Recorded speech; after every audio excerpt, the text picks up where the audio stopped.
Chaque année, Rodez Agglomération collecte et traite 5 à 6 millions de mètres cubes d'eau usée pour pouvoir restituer à la nature une eau dépolluée, toute propre. Mais c'est quoi les eaux usées? Les eaux usées, ce sont les eaux sales, celles qui ont déjà été utilisées pour la toilette, la vaisselle, les WC par exemple. Lorsque l'on tire la chasse d'eau, ou que les eaux s'écoulent dans l'évier ou la douche, elles disparaissent de nos maisons. Pour aller où? Grâce à de gros tuyaux qui passent sous la terre et que l'on appelle des canalisations, les eaux usées sont transportées vers une usine de traitement.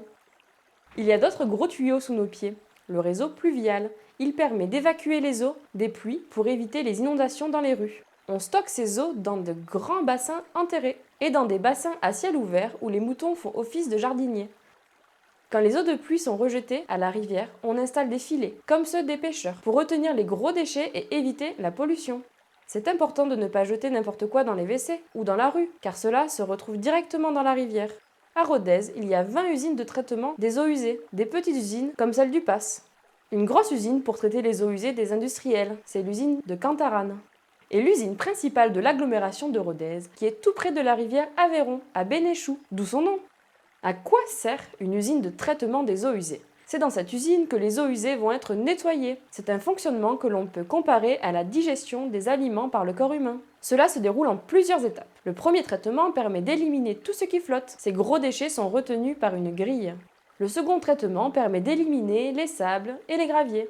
Oui, c'est étonnant, mais il y en a plein dans les eaux usées. Ce sont les sables et les graviers de nos rues qui arrivent sur l'usine de traitement après une grosse pluie. Ils sont lourds, donc grâce à leur poids, ils se déposent au fond d'un grand bassin. Une grosse pince appelée grappin permet de les récupérer. Les huiles et les graisses de nos eaux sales de cuisine, plus légères, se mettent à flotter.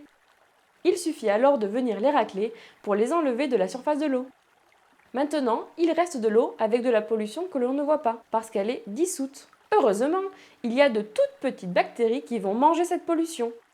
Comme un être humain, ces bactéries vont produire des déchets après avoir digéré la pollution. On appelle cela les boues d'épuration. Elles sont très liquides, mais l'usine de traitement va les transformer en une sorte de gâteau pas très appétissant. Les gâteaux sont stockés dans un immense hangar.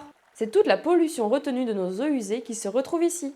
Ces gâteaux seront ensuite utilisés par nos agriculteurs dans leurs champs, car ils sont riches en bons produits pour les plantes, comme l'azote et le phosphore. Enfin, l'eau est propre. Pour en être certain, on doit réaliser des analyses, car le plus important est de ne pas polluer la nature. Parce que oui, maintenant l'eau repart dans la rivière sans aucun risque pour les poissons, la faune et la flore, et même pour toi lorsque tu t'y baignes.